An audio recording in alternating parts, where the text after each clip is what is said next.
ஓம் சாந்தி. என்னோட இனிமையான பரிவாரத்துக்கு வணக்கம். இன்றைக்கி நம்ம அப்பா முக்கியமாக என்ன சொல்ல போகிறாங்கன்னா, பாபா கிட்ட நிறைய கேட்டுக்கிட்டே இருக்கிறோம். இது வேணும், அது வேணும், ஆசீர்வாதம் பண்ணுங்க, அந்த பொருள் வேணும், இது வேணும்னு.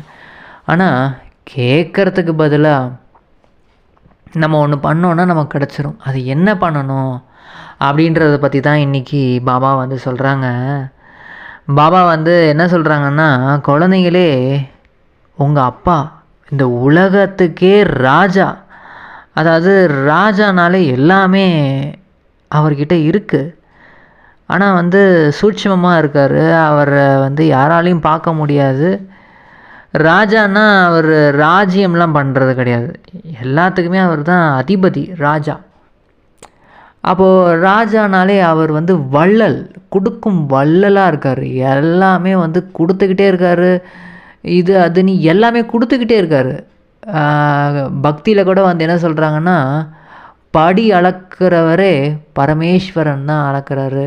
இந்த உலகத்தில் இருக்கவங்க எல்லாருக்குமே, ஒருத்தர் 2 பேருக்கு, அப்பாவோட குழந்தைங்களாகிய நமக்கு மட்டும் கிடையாது, எல்லாருக்குமே படி அளக்கிறவர் பரமேஸ்வரன். அப்படி கொடுக்கக்கூடியவர் இப்போது திரும்பியும் நம்ம பக்தியில் தான் கேட்டுக்கிட்டே இருந்தோம், எங்களுக்கு அது வேணும், இது வேணும்னு. ஆனால் திரும்பவும் நம்ம இப்போது நம்ம பாடம் சொல்லி கொடுத்துட்ருக்காரு. இப்போயும் போயிட்டு நம்ம போய் கேட்டுட்ருந்தோம் அப்படின்னா, அதுக்கு பாபா சொல்கிறாங்க, நீங்கள் கேட்குறதுக்கு இறந்து போகிறதே மேல் அப்படின்னு. இறந்துருங்க, செத்துருங்க, என்கிட்ட எதுவும் கேட்காதீங்க. அதாவது செத்துருங்கன்னா அவர் சொல்ல வர்றதை கூட, அது கூட என்ன அர்த்தம்னா, இந்த உடல்லேருந்து நம்ம இறக்கணும் ஃபஸ்ட்டு. எப்போ நம்ம கேட்போம்னாலே இந்த உடல் உணர்வில் இருக்கும் போது தான் நம்ம கேட்டுக்கிட்டே இருப்போம். அந்த யாசிக்கும் பழக்கம் எப்போ ஆரம்பிச்சதுன்னா, துவாபரயுகத்திலேருந்து, அதுவும் இந்த உடல் உணர்வுக்கு வரும்போது தான் நமக்கு அந்த யாசிக்கும் பழக்கமே நமக்கு ஆரம்பமாச்சு. அப்போது இறப்பது அப்படின்னா இந்த உடல்லேருந்து நம்ம இறக்கணும். இறந்துடுறது, உயிரோட வாழ்ந்துக்கிட்டே ஆத்மா அபிமானியாக நம்ம வாழ்கிறது, அதுதான் இறப்பது. உயிரோடு இருந்துக்கிட்டே இறப்பது. அதுலேயும் பாபா சொல்கிறாங்க, நீங்கள் உயிரோட இருந்துக்கிட்டே இறந்துட்டீங்க அப்படின்னா, ஆத்மானு உணர்ந்துட்டீங்கனாலே உங்களுக்கு என்ன வேணுமோ அது ஆட்டோமேட்டிக்காக கிடச்சிரும். உங்களுக்கு உண்மையாகவே என்ன வேணும்னா, உள்ளுக்குள்ளே அமைதி, சுகம், சாந்தி, அன்பு, தூய்மை, இதுதான் ஞானம், இதுதான் உங்களுக்கு உண்மையாகவே தேவை. இந்த 7 குணங்கள் இதை இல்லாத, இது முழுமையாக இல்லாததுனால தான் வெளியில் ஏதாவது நம்ம கிடச்சா நம்ம திருப்தி ஆகிடுவோம், அது கிடச்சா நம்ம மகிழ்ச்சியாக இருப்போம், இவங்க நமக்கு அன்பு காமிச்சாங்கன்னா நம்மளுக்கு நம்ம அன்பாகிடுவோம், நம்ம அந்த அன்பை அனுபவம் பண்ண முடியும் அப்படின்னு நினச்சிக்கிட்டு நம்ம கேட்க ஆரம்பித்தோம்.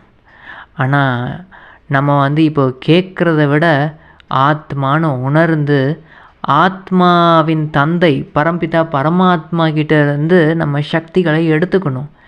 அவரை நினைவு பண்ணி அவர்கிட்ட, ஏன்னா அவர் கடலாக இருக்கார், எல்லாத்துலேயும் அன்பில் கடலாக இருக்கார், சுகத்தில் கடலாக இருக்கார், ஆனந்தத்தில் கடலாக இருக்கார், எல்லாத்துலேயுமே கடலாக இருக்கார். அப்போ கடலில் நம்ம நினச்சி அந்த கடல்கிட்டேருந்து எல்லாத்தையும் உறிஞ்சி நம்ம குடிச்சிடணும் மொத்தமாக. அதாவது நம்ம ஆத்மா நிரம்பிடுச்சுன்னு நம்ம கேட்கவே மாட்டோம். நம்ம அப்போ என்ன ஆகும்னா, கொடுக்கக்கூடிய வள்ளலாக, அப்போ அப்பாவுக்கு ஈக்குவலாக நம்மளும் வள்ளலாக ஆகிடுவோம். அதையும் பாபா சொல்கிறாங்க, நீங்கள் இப்போது என்ன பண்ணணுன்னா, நல்லதோ கெட்டதோ எதை பற்றியுமே நீங்கள் நினைக்காதீங்க. Past is past. எதெல்லாம் கடந்து முடிஞ்சதோ அதை பற்றி ரொம்ப யோசிக்காதீங்க. ஏன், இப்போது ஒரு நொடிக்கு முன்னாடி ஏதாவது ஒரு நடந்திருக்கலாம், அதை பற்றி கூட நீங்கள் யோசிக்க வேண்டிய அவசியம் கிடையாது. நிறுத்துங்க. அந்த மனசில் அந்த எண்ணங்களை கொண்டு வராதீங்க. பழசை நீங்கள் நல்லதாக கூட இருக்கட்டுமே, இப்போ நிறுத்துங்க. இப்போ ஆத்மான்னு உணர்ந்து நல்லா பாபாவை நினைவு பண்ணுங்கள், அப்பாவை. அப்போ எந்த ஒரு எண்ணமும் வரக்கூடாது, பழசோ, அதாவது நல்லதோ கெட்டதோ எதுவுமே வரக்கூடாது. ஏன்னா இந்த மனசில் வந்து ஏதாவது எண்ணங்கள் வந்துக்கிட்டே இருந்தால் தான் நம்ம எனர்ஜி வந்து கொஞ்சம் கம்மியாயிட்டே வரும். மனசில் வந்து ஏதோ கொஞ்சம் கொஞ்சம் எண்ணங்கள், நான் ஆத்மாவாக இருக்கேன், நான் இப்போது வீட்டுக்கு போகணும், நான் வந்து இப்போது தூய்மையாயிட்டிருக்கேன், இந்த மாதிரி கொஞ்சம் கொஞ்சம் எண்ணங்கள், எண்ணங்களே இல்லாமல் இருக்க முடியாது. ஆனால் அதோட அளவு வந்து கொஞ்சம் கொஞ்சமாக கம்மியாயிட்டே வந்துட்டே இருக்குன்னா, நம்ம வந்து முழுமையான சம்பூர்ணம் சீக்கிரமாக ஆக முடியும். அதை தான் பாபா சொல்கிறாங்க, பழசு எதையுமே நினைக்காதீங்க, ஃபுல் ஸ்டாப் வைங்க எல்லாத்துக்கும் அப்படின்னு. பாபா சொல்கிறாங்க, குழந்தைங்களே என்கிட்ட வந்து இனிமேல் வந்து எதையுமே கேட்காதீங்க. நீங்களே வந்து இப்போ பாடம் படிச்சிட்ருக்கீங்க. இப்போ பாடம் படிச்சிட்ருக்கீங்கன்னா உங்களுக்கு புரிஞ்சிருச்சு, அப்பா தான் வந்து வள்ளலாக இருக்கார், வள்ளலோட குழந்தைங்க நீங்கள். வள்ளல் அப்போது குழந்தைங்க வந்து திரும்பவும் கேட்டுக்கிட்டே இருக்கக்கூடிய அந்த பழக்கம் இருந்ததுன்னா அப்போ நீங்கள் எப்போ கொடுப்பீங்க? நீங்களும் இப்போ கொடுக்கக்கூடியவர்களாக ஆகணும் அப்படின்னு பாபா சொல்கிறாங்க. அதாவது நம்மளுக்கு என்ன தேவையோ அதை பற்றி கேட்காம நம்ம வந்து மற்றவங்களுக்கு அதை கொடுக்கக்கூடியவர்களாக ஆகிடணும். இந்த உலகத்தில் எல்லாருக்கும் என்ன தேவை? சுகம், சாந்தி தான் தேவைப்படுது. இந்த பொருள், அந்த பொருள், அந்த ஆசீர்வாதம், இது எல்லாமே எதற்காக கேட்குறாங்கன்னா, ஒரு மனசில் அந்த அன்பு, அமைதி வேணும், சுகம் வேணுன்றதுக்காக தான். அப்போ அதை கொடுக்க ஆரம்பிச்சிட்டோம். பாபா கிட்டேருந்து நம்ம எடுத்து வள்ளல், ஏன்னா நம்ம தான் அப்பாவோட சொத்துக்கு உரிமை நமக்கு இருக்குது. குழந்தைங்களே, பாபா சொல்கிறாங்க, குழந்தைங்களே உங்களுக்கு அப்பாவோட சொத்தில் முழுமையாக உரிமை இருக்குது. இந்த சுகம், சாந்தி எடுத்து உலகம் ஃபுல்லாக நீங்கள் வந்து கொடுத்துக்கிட்டே இருங்க. அந்த வள்ளலாக நீங்களும் ஆகணும். அப்போ தான் என்ன ஆக முடியும்னா, ராஜா குழந்தையாக ஆக முடியும் அப்படின்னு பாபா சொல்கிறாங்க. அதாவது நம்ம கொடுத்துக்கிட்டே இருக்கும் போது தான் நம்மளுக்கு அந்த ஒரு பழக்கமாக, சமஸ்காரமாக மாறும். அதுலேயும் பாபா சொல்கிறாங்க, நீங்கள் ஞானத்தை கொடுக்கலாம், அதுக்கப்புறமேட்டு சக்திகளை கொடுக்கலாம். பாபா கிட்டேருந்து அன்பு, தூய்மை, அமைதி, இந்த மாதிரி சக்திகளை வந்து கொடுத்துக்கிட்டே இருக்கலாம். அதுக்கப்புறம் குணங்கள், நம்ம வாழ்க்கையில் நம்மளுக்கு ஒரு பாட்டு கொடுத்துருக்காரு பாபா. அதில் வந்து ஏதாவது ஒன்று வந்துக்கிட்டே இருக்கும், சூழ்நிலைகள் இருக்கும். அப்போ நம்மளோட குணங்கள் ரொம்ப இனிமையாக இருக்கிறது, ரொம்ப அன்பாக நம்ம வந்து எல்லாருக்கும் அவங்களுக்கு சுகம் கொடுக்கக்கூடிய மாதிரி பேசுகிறது, இந்த மாதிரி குணங்களை வந்து நம்ம தானமாக கொடுக்கலாம். இந்த மாதிரி நம்ம கொடுக்கறது, எதை கொடுக்குறதுன்னு நம்ம கேட்கவே கூடாது. இதை வந்து எல்லாத்தையும் கொடுத்துக்கிட்டே இருக்கலாம். அப்பா வந்து இது எல்லாத்துலேயும் வள்ளலாக இருக்கார். அப்போ நம்ம இந்த கொடுக்கக்கூடிய பழக்கம் இருந்தால் மட்டும்தான் முழு உலகத்துக்கும் ராஜ்யம் செய்யக்கூடிய ராஜா ராணியாக ஆக முடியும் அப்படின்னு அப்பா சொல்கிறாங்க. அதுக்கப்புறமேட்டு நம்ம வந்து இந்த பழைய உலகத்தை, ஏன்னா இந்த பழைய உலகத்தை வந்து மறக்கணும். நம்ம இந்த பழைய உலகத்தில் நம்மளுக்கு எது கிடைச்சாலுமே அதை வந்து பழசு தான். அது இப்போ தான் புதுசாக தயாரித்த பொருளாகவே இருந்தாலும் அது தமோ பிரதானமான ஒரு நிலையில் இருக்கக்கூடிய ஒரு பொருள் தான்.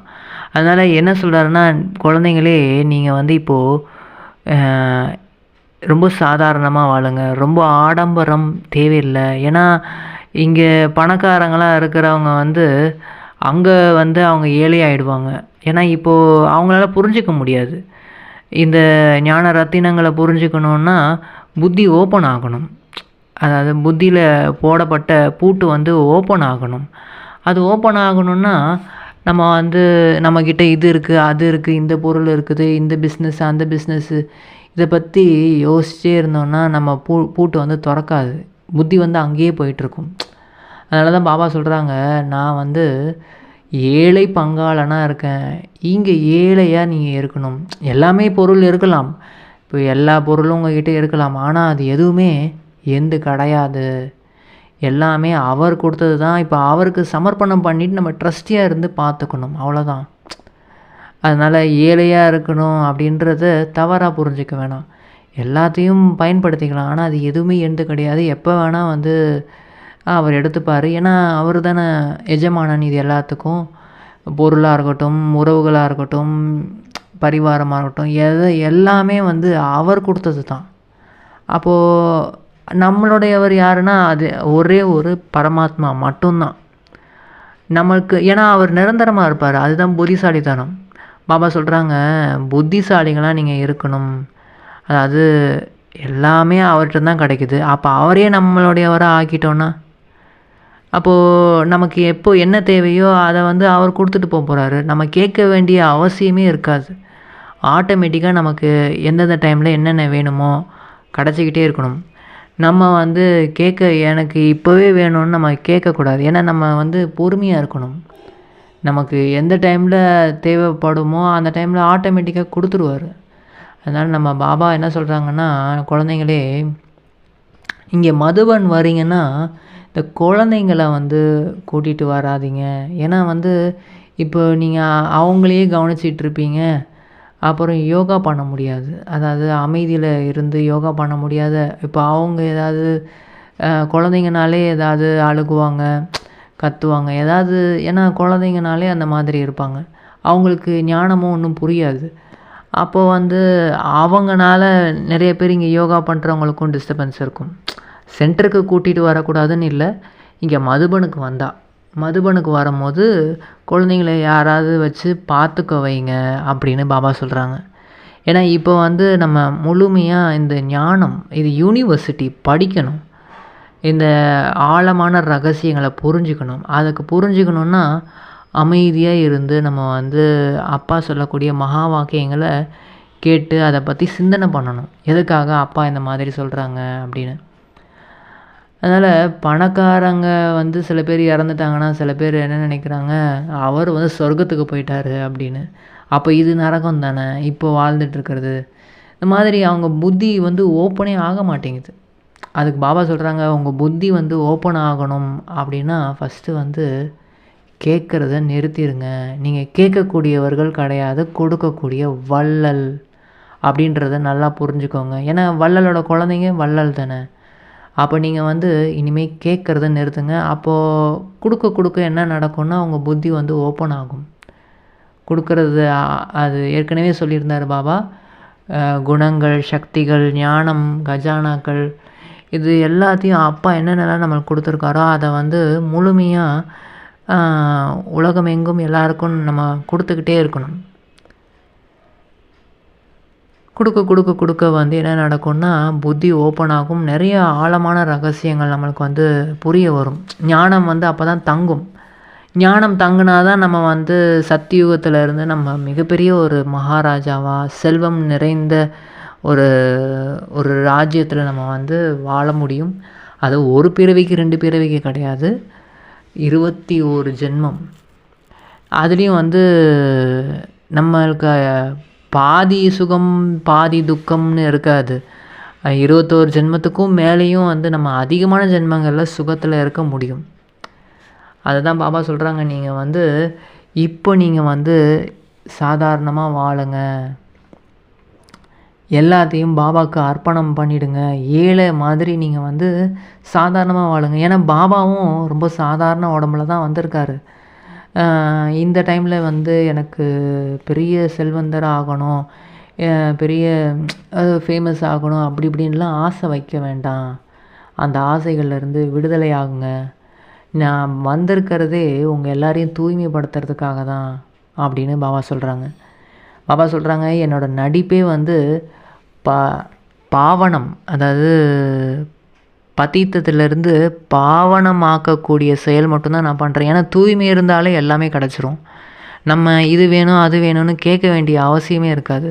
நம்ம வந்து ஆத்மா வந்து அந்த தூய்மை நிலையை அடைய அடைய அதிகமாக நம்ம சதோப்பிரதான நிலையை அடைய ஆட்டோமேட்டிக்காக எல்லாமே நமக்கு வந்து கிடச்சிக்கிட்டே இருக்கும். நம்ம கேட்க வேண்டிய அவசியமே இருக்காது. அதுதான் வந்து பாபா சொல்கிறாங்க, குழந்தைங்களே நீங்கள் வந்து இந்த அப்பாவோட வழிபடி நீங்கள் நடங்க. அப்பா என்ன கட்டளை கொடுக்குறாரோ அதை மட்டும் கேட்டு நடந்துக்கிட்டே இருங்க. எனக்கு இது வேணும் அது வேணும்னு கேட்காதீங்க அப்படின்னு பாபா சொல்கிறாங்க. அதுலேயும் முக்கியமாக வந்து ஆத்மான்னு உணர்ந்து பரம்பிதா பரமாத்மா வகை என்ன நினைவு பண்ணுங்க அப்படின்னு பாபா சொல்கிறாங்க. மற்றும் பாபா என்ன சொல்கிறாங்கன்னா, உங்களோட 84 பிறவி சக்கரத்தை வந்து நினைவு பண்ணி பாருங்கள். நீங்கள் தான் அந்த தேவதையாக இருந்தீங்க, இப்போ மீண்டும் தேவதையாக ஆகணும். அப்போ நான் வந்து சத்தியுகத்தில் வந்து தேவதையாக இருந்தேன், திரேதாயுகத்துலேயும் தேவதையாக இருந்தேன், துவாபரயுகத்தில் இந்த பிரிவில் இப்படி இருந்தேன். அந்த மாதிரி நம்ம வந்து அதை பற்றி நினைவு பண்ணிக்கிட்டே இருக்கலாம். ஸோ இதை மாதிரி நினைவு பண்ண நமக்கு குஷி அளவு வந்து அதிகமாகும். ப்ளஸ் வந்து இந்த உலகத்தையே நம்ம சுலபமாக மறந்துடலாம். ஏன்னா இது வந்து முடிய போகிற உலகம். இதை மறக்கணுன்னா உள்ளுக்குள்ளே வந்து நம்ம பாபாவையும் நம்மளோட 84 பிறவியும் நினச்சி நம்ம வந்து குஷியாக இருக்கலாம். ஒரு பிறவியாக நம்ம நினச்சாலே நேரம் போகிறதே தெரியாது.